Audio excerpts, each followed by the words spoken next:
This is Donkerweb chapters 21 through 30, a summary by me, Christian Nees. All rights again are reserved to Fanie Viljoen and the people depicted. I don't own the rights to anything that's in this video. So Greggy is busy writing his physiology exam, and he's just a little bit stressed about all these anonymous threats that his family have been facing at the moment, and he contemplates about telling his family the truth about these threats. As he's been walking around, he notices this mysterious man in this black car that's following him. Obviously this freaks Greg out, and he runs to a police station to just hide in there for a little bit.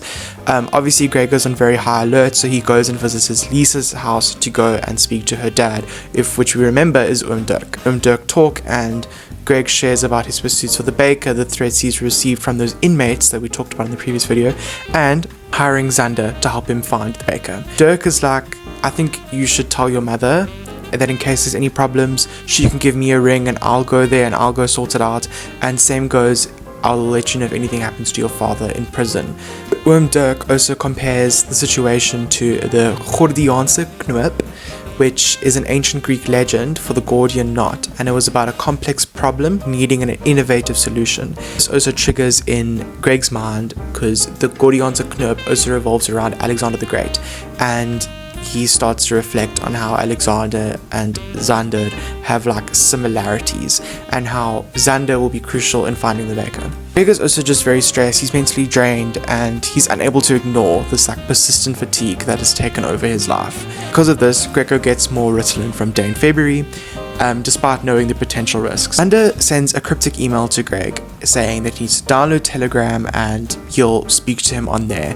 Telegram is an app in which you can have private conversations that cannot be tracked, and it's all very cryptic, and Greg agrees and he signs up under the name G-Force. Greg receives a very chilling video from Xander, which involved Judge Dirk, which is Xander's dad, being brutally murdered, being shot, lit up by his henchmen, and you can also hear the voice of Doc Pinar, who is also one of the attackers involved in Judge Dirk's death. Obviously this video is very upsetting to Greg, and this obviously just takes a lot out of him. Greg just goes on the balcony for some fresh air, and the conversation with Xander on Telegram also very much so intensifies. So Xander and Greg agree that they need to intensify their efforts to find the baker, and Xander says, okay, but babes, I'm not coming down to you to Stellies, you need to come up to where I am. I'm not going to let you know where that is, but I'll send you 2 packages to ensure that you're going to work with me. You know what I mean? At the same time, right after he sends his messages, the chats are gone, including the video. He's obviously very, very anxious because he wants to know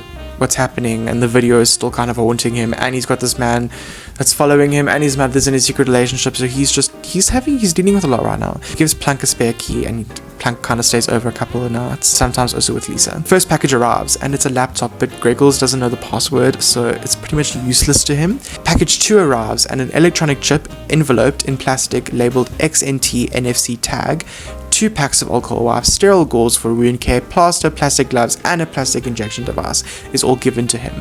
He Googles what the sender was of the package. It's called Dangerous Things, and this introduces him to the world of biohacking, transponders, and biomagnets. And the photos on the site also reveal that this chip he's just gotten must be put in his body. Greg also pieces together that once it's placed in him, he's able to use it to unlock the laptop. Greg is not so keen, yeah, no bro, I'm not putting this in my body, that's just, not kosher. Xander's no, you're going to, or we're not working together.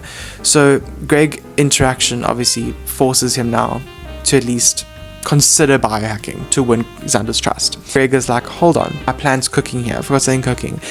I'm gonna get Chloe to Photoshop the transponder into my hand. Greg, who's now also called Slaper for some reason, he involves her in this photoshopping scheme, and he also instructs her after to remove the metadata that would prove that it's edited, so that Xander doesn't say yo babes, I know this is Photoshop, don't lie to me. Greggles goes back to his pad, he notices his door's already open, so he's a little bit nervous, oh my gosh, no, someone's inside my house, I'm gonna die, I can't do this right now, and he just gets a little bit worried, so he grabs a knife from the kitchen, and as he's walking, he sees Planky, blood all over his arms, and he's high, and what's that in his arm? The freaking transponder. So that just obviously complicates things crazy. Greggy, he remains composed, however, and he helps Plank clean up the mess, and they actually remain, very, very calm and have a good laugh. But nope, never mind. Actually, Greg is very upset with Plank, and the reality situation actually sets in for him. He sends the picture to Xander, the edited photo. hoping that Xander will believe it and regain his trust. Xander responds to Greg like, "Perf, cool, thanks. Here's a video with instructions on like how to use it." And he also tells him to destroy all his devices, including his laptop, his phone, basically anything that can be used to track Greg. It does not include the laptop that Xander sent him. This he must take with him because guess what? He's going to Istanbul to meet Xander. Next morning, Plunky wakes up and Greg tells him, "Yo, so basically all this happened now with Xander and I'm going to Istanbul." Plunky's like, "Okay, cute, but like I've got this transponder in my hand. Oh, let's just take it out." And Greggles is like, "No, we can't just take it out. Like, we're not doing that."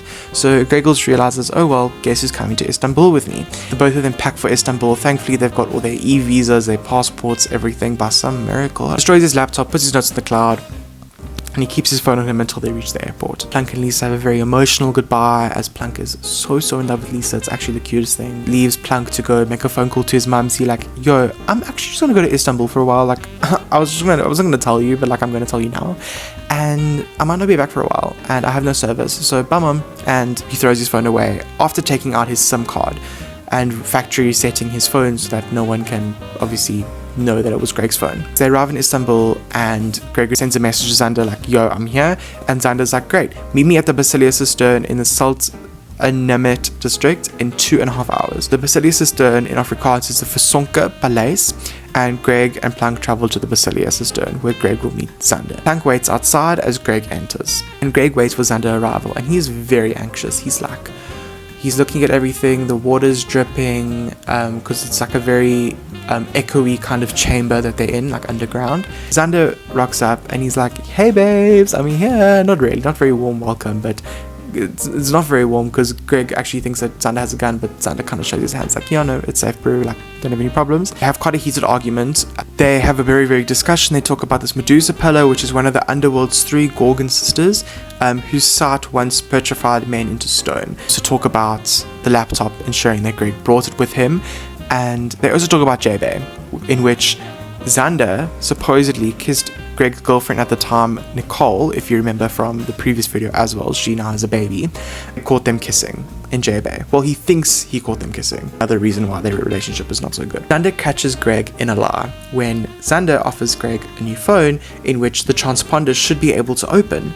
But then Xander's like, there's no transponder in your hand. You lied to me, you loser. He gets very upset, emotional, and he loses Greg. Greg is very much alone. He has lost Xander's trust, and now all he really has is Plunk. Plunk is not the smartest tool in the shed.